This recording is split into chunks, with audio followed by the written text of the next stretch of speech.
लोकसभा चुनाव के बाद से लगातार महायुति में बयानबाजी जारी है। छगन भुजबल का जो नया बयान आया है उसकी वजह से भी हलचल काफी ज्यादा देखा जा रहा है। उन्होंने कहा है कि 4 सीटें ही सिर्फ हमें महाराष्ट्र में दी गई थी, तो ऐसे में बीजेपी के हार की वजह हम कैसे हो सकते हैं? अगर यहां वजह थे तो बीजेपी उत्तर प्रदेश में कैसे हारी? इस बारे में हमारे साथ बात करने के लिए मुंबई से नवनिर्वाचित सांसद और मुंबई कांग्रेस की अध्यक्षा वर्षा गायकवाड़ जी हैं, उनसे बात करते हैं। ताई, नया जो बयान आया है छगन भुजबल का, वो कह रहे हैं कि हमारे ऊपर जो ठीकरा, चाहे ऑर्गेनाइजर जो मैगजीन है आरएसएस की, उसके जरिए हो या जो दूसरे बीजेपी के नेता हो या आरएसएस के नेता हो, जो ब्लेम लगा रहे हैं अजीत पवार गुट पर हारने का बीजेपी के महायुति के महाराष्ट्र में, उसको किस तरीके से आप देखती हैं?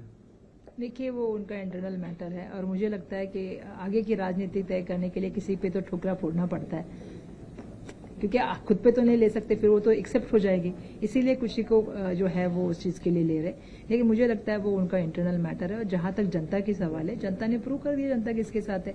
सिर्फ महाराष्ट्र के ही सवाल नहीं ना, तमिलनाडु से लेकर देश भर में आपने देखा होगा, उत्तर प्रदेश का आपने देखा होगा, सब जगह पे जनता ने दिखा दिया कि वो इंडिया अलायंस के साथ है। और जनता को ये जो सरकारी यंत्रणाओं का इस्तेमाल चल रहा है, केंद्र की, मतलब चाहे वो ईडी हो, सीबीआई हो, इनकम टैक्स हो, विरोधक का आवाज दबाने का काम चल रहा है। और जिस तरह सरकारी तिजोरी का वापर जो है पार्टी फंड की तरह हो रहा है, और जो सरकारी जमीनें हैं वो दोस्तों को आदान प्रदान होने का काम हो रहा है, जनता को कहीं भी पसंद नहीं आया। मुंबई के या देश की जनता के लिए क्या किया, अगर सवाल पूछेंगे तो उनके पास जवाब नहीं है। अगर आप बेरोजगारी, महंगाई का सवाल पूछेंगे तो उनके पास जवाब नहीं है। देश के कॉन्स्टिट्यूशन के बारे में आपके लोग इतने बोले, उसका आप पूछेंगे तो उनके पास जवाब नहीं है। महिला अत्याचार पे आप बात करेंगे तो उनके पास जवाब नहीं है। मणिपुर की बात करेंगे, बहुत देर से याद आया भागवत जी को, लेकिन मणिपुर की बात करेंगे तो उनको याद नहीं है, जवाब ही नहीं उनके पास, क्योंकि उन्होंने कभी इस बातों को ये लिया ही नहीं कि ये देश हमारा है और देश के लोगों को न्याय देना, इस देश के लोग को सुकर लाइफ करना, ये उनकी जिम्मेदारी है। दुर्भाग्यवश उनकी राजनीति जात, धर्म और समाज में द्वेष निर्माण करने यहाँ तक ही रही है, और उसी के खिलाफ लोगों ने इस बार मैंडेट दिया है। लोगों ने कहा है कि हम देश के संविधान को चुनते हैं, हमें लोग ऐसे चाहिए जो हमारा काम कर सके। तो मुझे लगता है कि उनमें जो चल रहा है वो ठीक है, वो राजनीति का आगे का एक अंक है जिसके लिए सब चल रहा है कि किसी को करके उनको ऐसा शायद रियलाइज हो गया कि उनको साथ में लेके हमने गलत किया है। ये असेंबली इलेक्शंस होने वाले हैं, आपको लग रहा है कि इस तरीके की जो बयानबाजी हो रही है उसका महायुति में असर पड़ेगा? मुझे लगता है महाविकास आघाड़ी को जनता वोट देगी, और महाविकास आघाड़ी ने जिस तरह से लोकसभा पे भी परफॉर्म किया, आप देख सकते हो कि महाराष्ट्र में जो रिजल्ट आया है, जनता ने यह तय कर दिया था कि इस बार हमें जो है वो महाराष्ट्र की सुसंस्कृत राजनीति, प्रगत राजनीति और प्रोग्रेसिव राजनीति को हमको सपोर्ट करना है। और महाराष्ट्र की राजनीति ये काफी हद तक अलग राजनीति है, और महाराष्ट्र में ये दो पक्ष तोड़ना, उनका चिन्ह छीनना, बाकी सब चीजें जो चल रही है कि विरोधक के एमएलए को दबाने के लिए एक सरकारी तिजोरी का इस्तेमाल करना, लोगों को खरीद करना, फिर ईडी का नोटिस देना कुछ लोगों को, और फिर उनको इलेक्शन में टिकट देना, फिर उनकी क्लोजर रिपोर्ट देना। लोग समझदार है, लोग सब समझते हैं। महाविकास आघाड़ी में अगर सब कुछ सही है तो अभी तो उद्धव ठाकरे जी ने मीटिंग किया है, उसमें ने कहा है कि पूरी ताकत से लड़ना है, और जो है शिवसेना के ही नेता कह रहे हैं कि आने वाले समय में महाविकास आघाड़ी से उद्धव ठाकरे मुख्यमंत्री बनेंगे। मुख्यमंत्री के नामों के दावे भी शुरू हो गए, उसको किस तरीके से देखते हैं? अकेले तैयारियां भी हो गई हैं, 288 सीटों पर उन्होंने अपने सर्वेस भी कर लिए हैं। देखिए, तैयारी करने में कोई तो गलत नहीं है ना, कोई मतलब उनकी पार्टी की वो तैयारी कर रहे हैं, लेकिन साथ में हमारी जो चर्चा होती है वो तो तैयारी करने के लिए सबको बोले, मुझे भी बोले हम लोग साथ में मिलकर तैयारी करेंगे। हम साथ में मिले हैं, एक बार नहीं, 2 बार नहीं, 3 बार मिले, और हमारे 3 बार चर्चा हुई, और उन्होंने हमें कहा है कि महाविकास आघाड़ी के साथ हमको साथ में जाना है।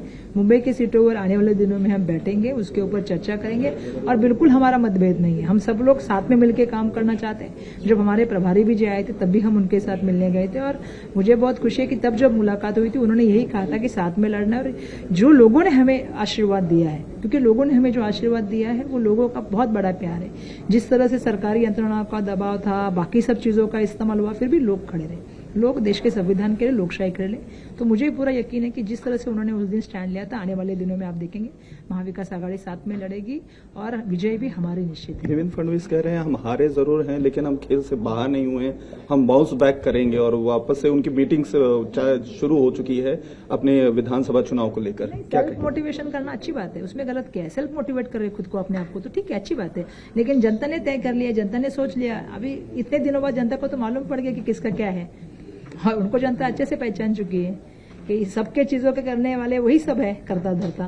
तो जनता सब समझती है, और जनता को समझ में आ रहा है किसी सबको क्लीन चिट है, सबका क्लोजर रिपोर्ट जा रहा है, जिनके ऊपर भ्रष्टाचार के आरोप है, जिनके स्टेज के ऊपर है कि आपने आरोप किए, जिनके ऊपर विधानसभा में आपने आरोप किए, जिनके कहा इतने फ्लैट है, वही आप लोकसभा के आपकी उम्मीदवार थी।